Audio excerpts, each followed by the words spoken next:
बिहार की पुरानी कच्ची सड़क वाले छोटे से गांव सरगुजा में एक लड़की रहती थी, अनामिका।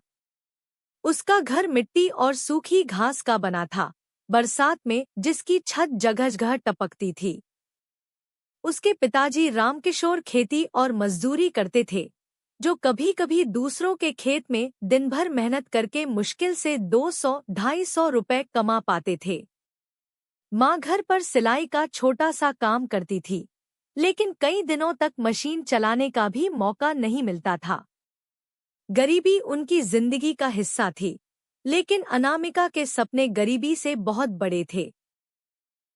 बचपन में जब वह दूसरे बच्चों को खिलौनों से खेलते देखती, तो वह खेलने की बजाय मिट्टी पर स्टिक से अपने सपने लिखने लगती थी। मैं आईएएस बनूंगी। गांव वाले उसके इस सपने पर हंसते थे, लेकिन अनामिका की आंखों की चमक साफ कहती थी कि यह कोई आम लड़की नहीं है।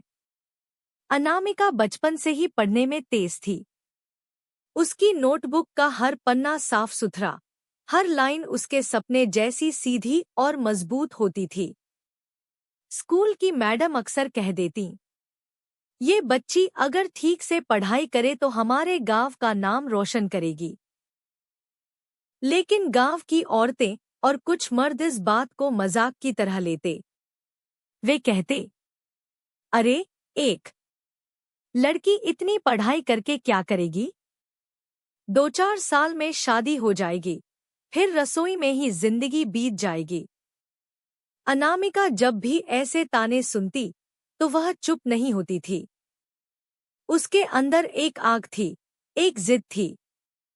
वह घर लौटकर अपनी कॉपी खोलती और लिखती, सबको गलत साबित करूंगी। फिर कभी-कभी उसके घर की हालत इतनी कमजोर हो जाती थी कि कई बार उन्हें खाने तक का संकट आ जाता था। कभी चावल नहीं होते तो कभी दाल नहीं होती। कई बार सिर्फ नमकरोटी में दिन कट जाता। लेकिन इन सब के बीच भी अनामिका पढ़ाई नहीं छोड़ती। माँ कहती, बेटी, पेट तो आधी रोटी से भी भर जाएगा, पर दिमाग को भूखा मत रखना। पढ़ ले। यह सुनकर अनामिका और जोश से पढ़ाई करती। वह समझती थी कि एक गरीब घर की लड़की के पास सबसे बड़ा हथियार पढ़ाई ही है। गांव का स्कूल बहुत साधारण था। टूटी खिड़कियां, दीवारों से उतरता हुआ पलास्तर और गर्मियों में टीन की छत इतनी गर्म हो जाती थी कि बैठे रहना मुश्किल हो जाता। लेकिन अनामिका के लिए यही स्कूल उसकी दुनिया था। यहाँ ही वह सीखती, सपने देखती और अपने अंदर आत्मविश्वास जगाती थी। कई दिन ऐसे भी होते कि स्कूल की फीस भरने के लिए उसके पिताजी को उधार लेना पड़ता और गांव वाले ताने मारते, इतनी पढ़ाई करवाकर क्या मिलेगा? लड़की तो पराया धन है। लेकिन पिताजी मुस्कुराकर कहते, मेरी बेटी पराया धन नहीं, मेरा गर्व है। अनामिका हर शाम खेत की मेड़ पर बैठकर पढ़ाई करती थी।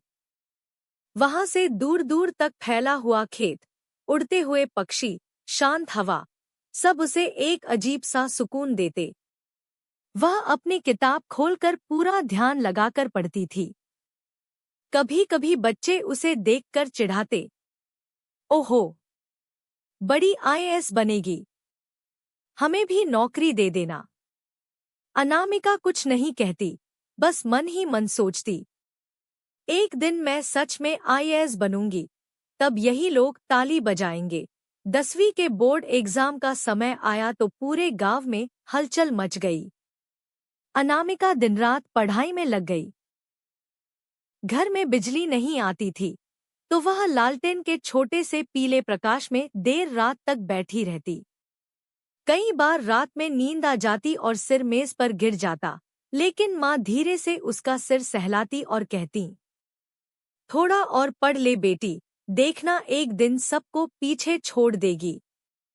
अनामिका फिर तरोताजा होकर पढ़ने लगती।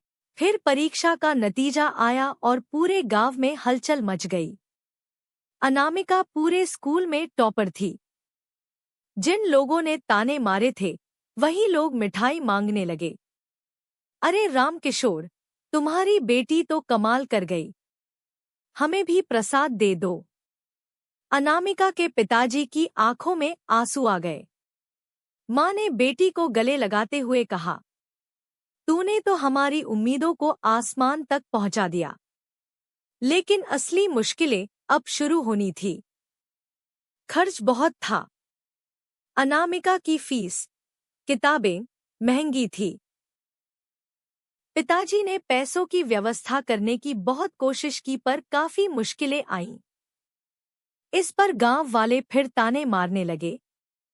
इतने खर्च में लड़की पढ़ाने से क्या फायदा? शादी में भी खर्च लगेगा। ये सुनकर अनामिका बहुत उदास होती, पर उसने हार नहीं मानी। उसने पढ़ाई का खर्च खुद उठाने का फैसला किया। अब अनामिका ने गांव में छोटे बच्चों को ट्यूशन देना शुरू कर दिया। सुबह स्कूल, दोपहर पढ़ाई, शाम ट्यूशन और रात में खुद की तैयारी। उसका दिन पूरी तरह मेहनत से भरा था। गांव के कुछ लोग इस पर भी ताने मारते, लड़की होकर इतना घूमती है, पढ़ लिख कर क्या करेगी? लेकिन अनामिका जानती थी, जिंदगी तानों से नहीं, मेहनत से बदलती है। वह गांव की टॉपर बनी। अब उसके दिमाग में साफ था, यूपीएससी, आईएएस, यही उसका अंतिम लक्ष्य है। लेकिन इसके लिए शहर जाकर तैयारी करनी थी, और यह फैसला गांव वालों को पसंद नहीं आया। गांव की औरतें कहने लगी, लड़की अकेले शहर जाएगी, बिगड़ जाएगी। इतनी पढ़ाई के बाद घर गृहस्थी कौन संभालेगा? लेकिन इस बार पिताजी ने डटकर सबके सामने कहा, मेरी बेटी बिगड़ेगी नहीं, बल्कि इस गांव का नाम रोशन करेगी। माँ ने भी बेटी का हाथ पकड़ा और कहा, जा बेटी, तू पढ़। दुनिया कुछ भी कहे, हमें कोई फर्क नहीं पड़ता। अनामिका शहर पहुंची। वहां का माहौल बिल्कुल अलग था। शोरगुल, ट्रैफिक, हॉस्टल में तंग कमरा, गर्मी, मच्छर।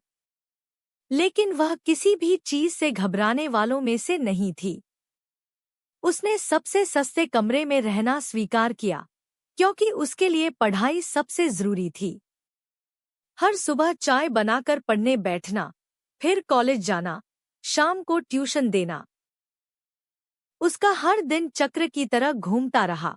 पर यूपीएससी का सिलेबस इतना मुश्किल है कि उसे देखकर कोई भी घबरा जाए। लेकिन अनामिका ने डर को दिल में जगह नहीं दी। उसने पूरी ईमानदारी से तैयारी शुरू कर दी। किताबें पुरानी थी, नोट्स दूसरों से लिए हुए थे, फोन भी बहुत पुराना था, लेकिन उसके इरादे बिल्कुल नए और बहुत मजबूत थे। पहली बार उसने यूपीएससी का टेस्ट दिया, लेकिन वह 2 मार्क से रह गई। यह उसके जीवन की सबसे बड़ी चोट थी। रात भर रोई। उसे लगा सब खत्म हो गया। लेकिन तभी माँ का फोन आया, बेटी, रोने से मंजिल नहीं मिलती, उठ, दोबारा कोशिश कर।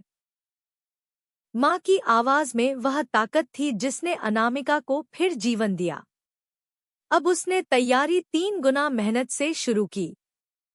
रोजाना 10 से 12 घंटे पढ़ाई, पूरे सिलेबस की रिवीजन, मॉक टेस्ट। वह पूरी तरह लड़ने को तैयार थी। इस बार उसने टेस्ट क्लियर कर लिया। अब ट्रेनिंग की तैयारी शुरू हुई, सबसे कठिन हिस्सा। लेकिन अनामिका का विश्वास था, मैं रुकने के लिए पैदा नहीं हुई हूँ। आईएएस की तैयारी शुरू होते ही अनामिका की जिंदगी पूरी तरह बदल गई। अब उसे समझ आया कि यूपीएससी सिर्फ पढ़ाई का खेल नहीं, बल्कि धैर्य, संयम और मानसिक ताकत की भी परीक्षा है। हर सब्जेक्ट गहराई से पढ़ना, हर टॉपिक को समझना और रोज लिखने का अभ्यास करना, ये सब बहुत मुश्किल था। कई रातें ऐसी आती जब वह सोचती कि क्या वह यह सब कर पाएगी या नहीं। पर हर बार उसकी माँ की एक बात उसके कानों में गूंजती, बेटी, बड़ी मंजिल पाने के लिए दर्द भी बड़ा सहना पड़ता है। और वह फिर अपने नोट्स खोल लेती, शहर में रहना आसान नहीं था। हॉस्टल का खाना कभी ठीक होता, कभी बिल्कुल नहीं। कई बार ट्यूशन के पैसों में देरी हो जाती तो उसे 2-2 दिन बस चाय और बिस्कुट पर ही गुजारा करना पड़ता। गर्मियों में हॉस्टल का कमरा भट्टी जैसा हो जाता, ऊपर से बिजली बार बार चली जाती। पर अनामिका के चेहरे पर कभी शिकायत नहीं होती थी। वह चुपचाप अपने पसीने को पोंछती, पानी पीती और पढ़ाई में फिर लग जाती। उसे पता था आईएएस बनने का रास्ता आसान नहीं होता, और अगर आसान होता तो सब बन जाते। लेकिन अब गांव में उसके बारे में फिर अलग अलग बातें होने लगी। कुछ लोग कहते, लड़की अच्छा पढ़ रही है, जरूर पास करेगी। और कुछ लोग फिर ताने कसते, कमरे में बैठकर किताबें रटने से आईएएस नहीं बनते। उसे चाहिए था कि कोई कामकाज कर लेती। लेकिन अनामिका को इन बातों से कोई फर्क नहीं पड़ता था। वह जानती थी कि गांव की नजरें हमेशा किसी न किसी बहाने लड़की पर बनी रहती हैं, पर लड़की यदि मजबूत हो जाए तो कोई उसे रोक नहीं सकता। आईएएस के एग्जाम से 1 महीने पहले उसने अपने नोट्स की आखिरी बार रिवीजन शुरू की। दिन में 12 घंटे पढ़ाई, रात में लिखने का अभ्यास, यह उसके रूटीन का हिस्सा बन गया। कभी कभी उसका हाथ दर्द से कांप जाता, लेकिन वह लिखना नहीं छोड़ती। वह खुद से कहती, एग्जाम हॉल में जब मैं लिखूंगी, तभी मेरा भविष्य बदलेगा। और उसकी यह सोच उसे और ज्यादा मजबूत बनाती। जब एग्जाम का दिन आया, वह बिल्कुल शांत थी। उसने माँ और पापा का आशीर्वाद लिया और परीक्षा केंद्र पहुंची। परीक्षा कठिन थी। सवाल बहुत गहरे थे। कई अभ्यर्थियों के चेहरे गिरते जा रहे थे, लेकिन अनामिका अपने अंदर एक अलग ही विश्वास महसूस कर रही थी। वह हर सवाल को धैर्य से पढ़ती, फिर समझकर लिखती।